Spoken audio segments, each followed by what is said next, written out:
So what's up guys? So ngayon magluto tayo ng isang mabilisang ulam. So mabilis lang po ito, napakadali. Parang tatlong minuto lang tapos na agad to. So sa isang kawali po naglagay tayo ng mantika. So canola oil po 'yan. Tapos naglagay po tayo ng sibuyas. So ilang segundo lang 'yan, mga 5 to 10 seconds.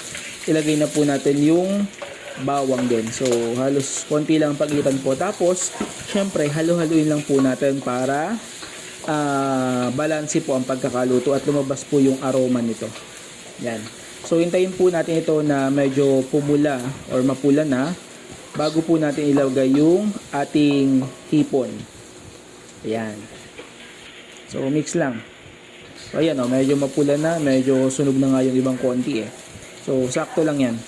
Tapos, ilagay na po natin yung hipon. So, yan po, medyo malalaki yan. 1/4 lang po yan. Nabili namin sa palengke. So, 100 piso lang yan. So, solid naman. Gusto mo ng hipon, di ba? Okay na yan. Sa mahal ng bilihin ngayon. So, pagtapos po ninyong ilagay, halu-haluin nyo lang po yan. Kasi, ang hipon kasi, mabilis lang itong maluto. So, para balanse po yung both side po niya, ay haluin po natin ng maayos. Ayan, pagtapos po niyan ay sabay na rin po natin yung ating sayote. So isang sayote po yan, yung tamang laki lang. Tapos naglagay po tayo ng 2 tablespoon ng ground black pepper. So kung gusto nyo po medyo maanghang, dagdagan nyo po yung ground black pepper. Naglagay din po tayo ng 2 tablespoon ng soy sauce at 2 tablespoon ng oyster sauce. Ayan. Pagtapos po nating ilagay yan, yung mga pampalasa natin, syempre, naglagay din po tayo ng magic. Yan. Magic sarap po yan. Tapos, halu-haluin lang po natin ito hanggang sa yung mga nilagay natin pong mga ricado ay dumikit po sa ating hipon at gulay. So, para mas masarap syempre. Ayan. So, nakikita nyo po yung mga paminta.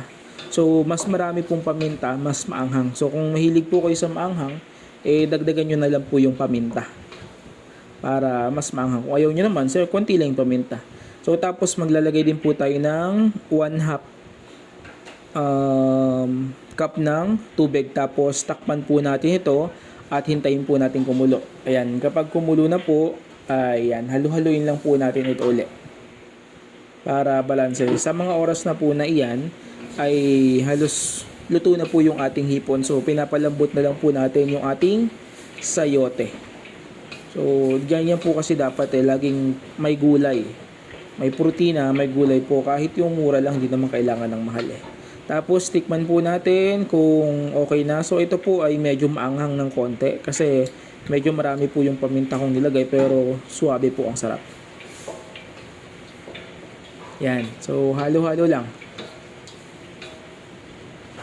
Ayan. Tapos, kung okay na po yung consistency ng sabaw sa inyo, ay okay na po yun.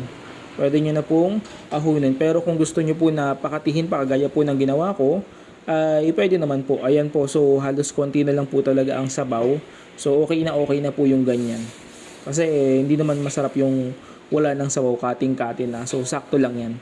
So yan lang po. So hope you like this video. Please like, share, and follow for more video. So bye-bye.